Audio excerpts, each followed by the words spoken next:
بسم اللہ الرحمن الرحیم الحمد للہ رب العالمین والصلاة والسلام علی اشرف الانبیاء والمرسلین۔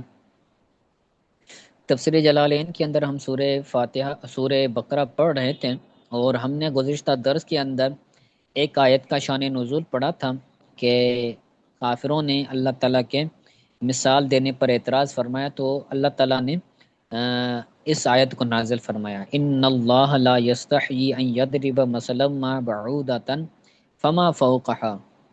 ٹھیک ہے، جی تو شان نزول کا بیان پہلے ہو چکا تھا، اب آیت اور اس کی تفسیر پڑھتے ہیں۔ بے شک اللہ تعالیٰ حیا نہیں فرماتا کہ وہ مثال بیان کرے، وہ مثال بیان کرے بعودتن مچھر کی، فما فوقا یا اس کے، یا اس سے بڑھ کر، یعنی کس چیز کے اندر بڑھ کر، یعنی اس کے خسیس ہونے میں جو بڑھ کر ہو اس کی مثال، اور مچھر کی مثال دینے سے اللہ تعالیٰ حیا نہیں فرماتا۔ بے شک اللہ تعالیٰ حیا نہیں فرماتا کہ وہ مچھر کی مثال دیں، یا مچھر سے جو بڑھ کر ہو اس کی مثال دے، تو اللہ تعالیٰ حیا نہیں فرماتا اس مثال دینے سے۔ تو یضرب کے بعد یجعل نکالا، یعنی یضرب یہ یجعل کی معنی میں ہے، تو غرض مفسر ہوگا یضرب کی معنی مرادی بیان کرنا، کہ اللہ تعالیٰ بیان فرماتا ہے، بیان فرمانے سے حیا نہیں فرماتا۔ یہاں یجعل کا معنی جو ہے وہ بیان کرنا بھی ہو سکتا ہے اور دینا بھی ہو سکتا ہے، مثال دینے سے۔ تو مثلا مفعول اول یہ پہلا مفعول ہے، غرض مفسر ہوگا مفعول بھی بیان کرنا۔ یضرب کا مفعول اول ہے جو یجعل ہوتا ہے، اس کے دو مفعول بھی آتے ہیں، دو یا تین مفعول بھی آ سکتے ہیں۔ تو آگے کہتے ہیں ما نکرتن موصوفتن بما بعدها مفعول ثان، یعنی یہ ما نکرہ ہے اور موصوفہ ہے، اور اس کے بعد جو آ رہا ہے یعنی بعودتن یہ اس کی صفت ہے، صفت موصوف مل کر مفعول ثان یہ دوسرا مفعول بنے گا، مفعول ثان یا مفعول ثان دوسرا مفعول ہوگا۔ تو مفعول اول مثلا ہے، مفعول ثانی ما اور بعودتن مل کر، موصوف صفت مل کر یہ مفعول ثانی بنے گا۔ ٹھیک ہے، ایک ترکیب ما کی یہ تھی کہ یہ ما نکرہ ہے اور موصوفہ ہے، تو جب موصوفہ اور نکرہ ہوگی تو اس کا معنی ہوگا ای مثل کان، کوئی سا بھی مثال ہو اللہ تعالیٰ بیان کرنے سے حیا نہیں فرماتا۔ ٹھیک ہے، نکرہ جو ہوتا ہے اس کے اندر عموم ہوتا ہے، جاء رجل ایک شخص آیا، اب اس شخص کے اندر عموم ہے، کوئی سا بھی شخص ہو سکتا ہے، تو یہ اس کی پہلی معنی تھی۔ اب دوسری معنی بیان کرتے ہیں، او زائدۃ لتاکید الخصۃ، یہاں جو یہ ما ہے یہ زائدہ ہے خسیس ہونے کی تاکید کے لیے، کہ جو مچھر ہوتا ہے وہ خسیس ہوتا ہے، چھوٹا ہوتا ہے، تو ما اس خسیس ہونے کی تاکید کے لیے زائدہ ہے۔ وما بعدها مفعول الثانی، اور جو اس ما کے بعد آ رہا ہے، ما کے بعد کون آ رہا ہے؟ بعودتن، تو ما کے بعد جو آ رہا ہے وہ مفعول ثانی ہے، تو یہ ما زائدہ ہوگی، پھر وہ موصوفہ نہیں بنے گی، پھر بعودتن ڈائریکٹ یضرب کا مفعول ثانی ہوگا۔ ٹھیک ہو گیا، یہ سمجھ آ گیا دونوں؟ جی جی، لیکن ترجمے میں کوئی فرق نہیں پڑے گا سر؟ ترجمے کے اندر جو ہے وہ فرق نہیں پڑے گا، جی صحیح ہو۔ اگر زائدہ کریں گے تو پھر ما کا ترجمہ نہیں کریں گے۔ ٹھیک ہو گیا، غرض مفسر یہاں پر کیا ہوگا؟ نحوی تحقیق کرنا۔ جی بعودتن کے بعد کہتے ہیں مفرد البعود وہو صغار البک، یہ بعودتن یہ بعود کا واحد ہے، بعود یہ جمع ہے، اور اس کا جو مفرد ہے وہ ہے بعودتن، جو آیت کے اندر آیا ہے۔ بعودتن یہ بعود کا مفرد ہے، اور اس کا مطلب کیا ہے؟ وہ صغار البق کے، اور یہ چھوٹے مچھر ہوتے ہیں۔ تو غرض مفسر ہوگی تحقیق کرنا، نحوی تحقیق کرنا۔ الباق چھوٹے مچھر کو کہتے ہیں جی۔ جی جی، جی سر۔ مچھر کی مثال ہو یا فما فوق کا، یا مچھر سے زیادہ کی مثال ہو، یعنی زیادہ کس اعتبار سے؟ یعنی خسیس ہونے میں زیادہ ہو۔ اکبر منہا یعنی خسیس ہونے میں اس مچھر سے بڑی چیز ہو، تو بھی اللہ تعالیٰ اس کو مثال دینے سے حیا نہیں فرماتا، یعنی لا یترک بیانہ، لا یترک بیانہ لما فیہ من الحکم، یعنی اللہ تعالیٰ اس کو بیان کرنے کو ترک نہیں کرتا جس میں حکمت ہو، لما فیہ من الحکم، جس چیز میں، جس مثال کے اندر حکمتیں ہوں، اللہ تعالیٰ اس چیز کو بیان کرنے کو ترک نہیں فرماتا۔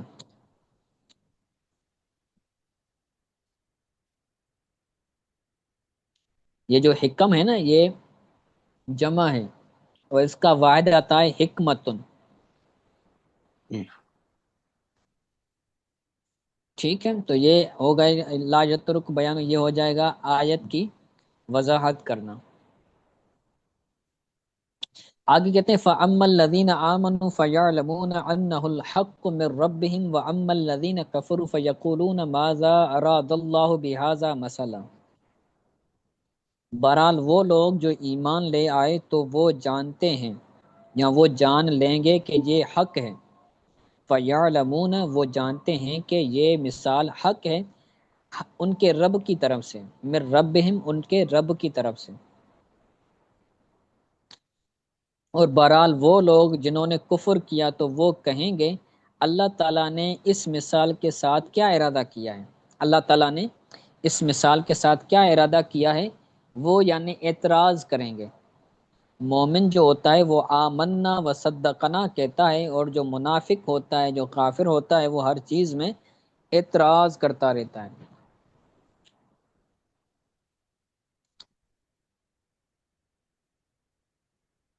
انہو کے بعد المثل نکالا،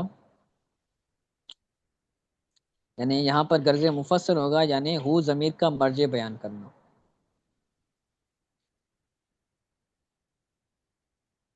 آگے حق کی تعریف کر رہے ہیں کہ الثابت الواقع واقع موقع، یعنی وہ جو واقع کے موقع کے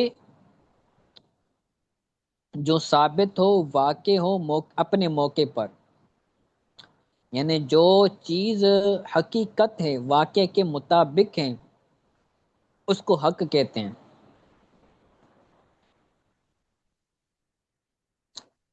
جیسے ابھی رات ہے، تو اگر کوئی بندہ یہ کہے کہ ابھی رات ہے، تو یہ کیا ہو جائے گا؟ یہ بات حق ہو جائے گی، کیونکہ وہ واقع کے مطابق ہے۔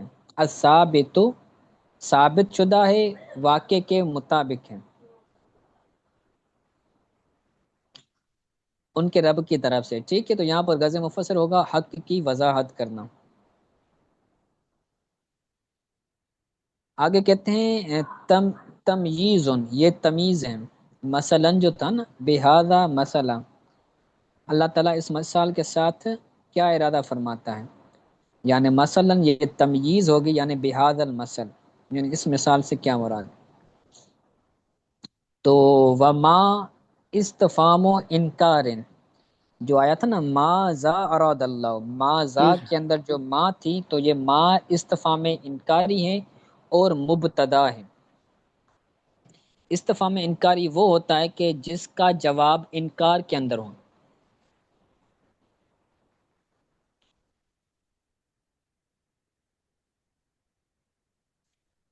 یعنی ان کا مقصد انکار کرنا ہے کہ اللہ تعالیٰ نے یہ مثال کیوں بیان کی۔ ویسے تو وہ استفہام کر رہے ہیں، پوچھ رہے ہیں، لیکن در حقیقت وہ کیا کر رہے تھے؟ انکار کر رہے تھے۔ یعنی اللہ تعالیٰ یہ مثال بیان نہ فرماتا، ان کا مقصد یہ تھا۔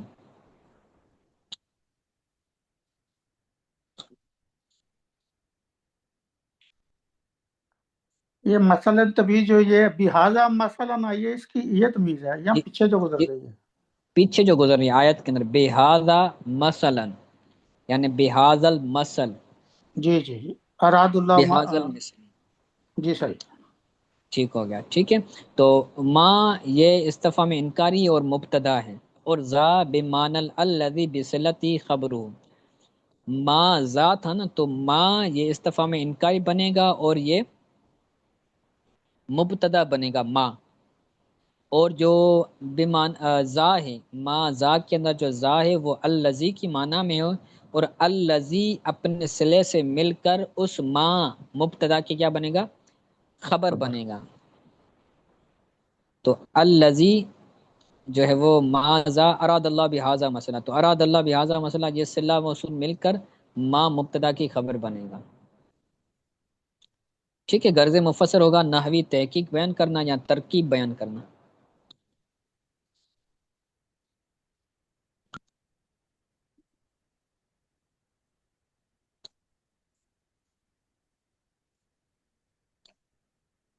اس کے بعد کہتے ہیں یعنی وضاحت کریں، یعنی ایو فائدتن، ایو فائدتن، یہ جو پہلی ای ہے یہ تفسیریہ ہے، اور بعد میں جو آ رہی ہے یہ استفامیہ ہے، یعنی ایو فائدتن فی ہے، یعنی اللہ تعالیٰ نے جو فرمایا، اللہ تعالیٰ نے جو مثال بیان فرمائی، تو اس کے اندر کیا فائدہ ہے؟ ماذا اراد اللہ بہذا مسئلہ، یعنی اس کے اندر فائدہ کیا ہے ان کا؟ مقصد یہ تھا۔ تو اللہ تعالیٰ نے ان کے جواب میں فرمایا، قال اللہ تعالیٰ فی جوابہم یدل بہ کثیرا و یہدی بہ کثیرا، اللہ تعالیٰ نے ان کے جواب میں فرمایا کہ اس مثال کے ذریعے کثیر لوگ گمراہ ہوتے ہیں، یدل بہ گمراہ ہوتے ہیں اس کے ذریعے بہت زیادہ، اور ہدایت پاتے ہیں اس کے ذریعے بہت لوگ، وما یدل بہ الا الفاسقین، اور گمراہ نہیں ہوتے اس مثال کے ذریعے مگر جو فاسق ہیں، فاسق لوگ مثال سے گمراہ ہوتے ہیں، جو فاسق نہیں ہوتے ہیں، جو مومن ہوتے ہیں وہ گمراہ نہیں ہوتے بلکہ ہدایت پاتے ہیں۔ یہ دل بھی کے بعد ہی زمین نکالا، تو اس کا آگے مرجع بتا رہے ہیں بہذا المثل، مثل یعنی اس مثال کے ساتھ گمراہ ہوتے ہیں۔ تو فائدہ یہ ہے کہ اس مثال کے ذریعے جو مومن ہوگا وہ اس کو تسلیم کرے گا تو وہ ہدایت والا ہو جائے گا، اور جو منافق ہوگا، جو کافر ہوگا، وہ تسلیم نہیں کرے گا تو پھر وہ گمراہ ہو جائے گا، پہلے سے ہی گمراہ ہے لیکن گمراہی کے اندر وہ بڑھ جائے گا۔ آگے کہتے ہیں کثیرن ان الحق لکفرہم بہ، یعنی اس کا انکار کرنے کی وجہ سے حق سے بہت زیادہ لوگ گمراہ ہو جائیں گے، لکفرہم ان کا اس مثال کا، ہم ضمیر کا مراد ہے کافر، ان کا اس مثال کی کا انکار کرنے کی وجہ سے کثیر لوگ حق سے گمراہ ہو جائیں گے، حق سے بھٹک جائیں گے، بھٹک جاتے ہیں۔ وَيَهْدِي بِهِ کثیرہ، اور ہدایت پاتے ہیں اس مثال کے ذریعے بہت لوگ، من المؤمنین لتصدیقہم بہ، ان کا اس مثال کو، ان مومنین کا اس مثال کی تصدیق کرنے کی وجہ سے کثیر مومنین ہدایت پاتے ہیں۔ ہم ضمیر کا مرجع ہے مومنین، اور وہ مثال کے ذریعے گمراہ نہیں ہوتے مگر فاسق، یعنی الخارجین عن طاعتہ، اللہ کی اطاعت سے خارج نکلے ہوئے لوگ، وہی لوگ گمراہ ہوتے ہیں جو اللہ تعالیٰ کی اطاعت نہیں کرتے ہیں، اللہ تعالیٰ کے فرامین کو مانتے نہیں ہیں، تو وہی لوگ کیا ہوتے ہیں؟ گمراہ ہوتے ہیں۔ اس کا مطلب وہ استاد جی کے یہ جو کہتے ہیں علماء کرام فرماتے ہیں کہ موت کے وقت اندیشہ ہوتا ہے کہ کسی کا مان سلب نہ ہو جائے، تو یہ جی اسی کی جی، طرف اشارہ ہے کہ گمراہ نہیں ہوتے مگر فاسق، کیونکہ پھر مومن کے لیے تو ہدایت ہو گئی نا۔ نہیں یہ جو نہیں، وہ گناہ ایک کا، الگ، یہ جو ایک الگ، مان کا سلب ہونا ہوتا ہے جو گناہوں کی نوسط کی وجہ سے ہوا پھر۔ وہ ایک الگ معاملہ ہے، یہاں پر کافروں اور مومنوں کے حوالے سے ہو رہا ہے کہ جو فاسق ہوں گے، فاسق سے مراد وہ ہوتے ہیں کہ جو اللہ کی اطاعت نہ کریں۔ جو بندہ اللہ کی اطاعت کرے گا، اللہ تعالیٰ کی ہر بات کو مانے گا جیسا اللہ تعالیٰ نے فرمایا، تو وہ کبھی بھی گمراہ نہیں ہوگا۔ جی سر، ٹھیک ہو گیا؟ جی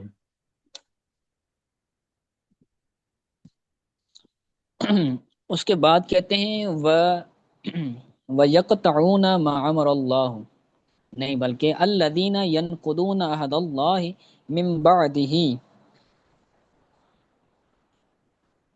وہ لوگ جو اللہ تعالیٰ کے عہد کو توڑتے ہیں، اللہ تعالیٰ کے وعدے کو توڑتے ہیں، من بعد میثاقہ، اس کو مضبوط کرنے کے بعد، اس کو پختہ کرنے کے بعد، جو اللہ تعالیٰ کے وعدے کو توڑتے ہیں، عہد کو توڑتے ہیں، وَيَقْطَعُونَ مَا أَمَرَ اللَّهُ بِهِ أَن يُوصَلَ، اور اس کو توڑتے ہیں، یقطعون یعنی قطع، تعلقی کرتے ہیں، جس کو ملانے کا اللہ تعالیٰ نے حکم دیا، ما امر اللہ بھی ان یوصل، جس کو ملانے کا اللہ تعالیٰ نے حکم دیا تو اس کو توڑتے ہیں، قطع تعلق کرتے ہیں۔ ٹھیک ہے، تو جی الذین کے بعد نکالا نعتن، تو یہ فاسقین کی جو ہے وہ صفت ہے، فاسقین یہ موصوف بنے گا، اور الذین یہ پورا اپنے صلے اور موصول سے مل کر، صلہ اپنے یہ الذی اس میں موصول اپنے صلے وغیرہ سے مل کر یہ صفت بنے گا فاسقین کی۔ ٹھیک ہو گیا؟ جی تو نعتن یہ صفت ہے، ینقضون عہد اللہ، اللہ تعالیٰ کے وہ وعدے کو توڑتے ہیں، ما عہد الیہم فی الکتاب، یعنی جو اللہ تعالیٰ نے ان سے کتاب میں وعدہ لیا، اس وعدے کو، اس عہد کو وہ توڑتے ہیں، من بیانی ہے یعنی من الایمان بمحمد صلی اللہ علیہ وسلم، یعنی حضور صلی اللہ علیہ وسلم پر ایمان لانا، یہ اللہ تعالیٰ نے ان سے وعدہ لیا تھا عالم ارواح کے اندر، من بعد میثاقہ، اس وعدے کو مضبوط کرنے کے بعد، اس وعدے کو پختہ کرنے کے بعد، پھر بھی انہوں نے توڑ دیا، حضور پر ایمان نہیں لائے، توقید ہی بعد توقید ہی علیہم، ان پر اس وعدے کو مؤکد کرنے کے بعد انہوں نے وعدے کو، عہد کو توڑ دیا، اور وہ توڑتے ہیں جس کو ملانے کا اللہ تعالیٰ نے حکم دیا، یعنی من الایمان بالنبی صلی اللہ علیہ وسلم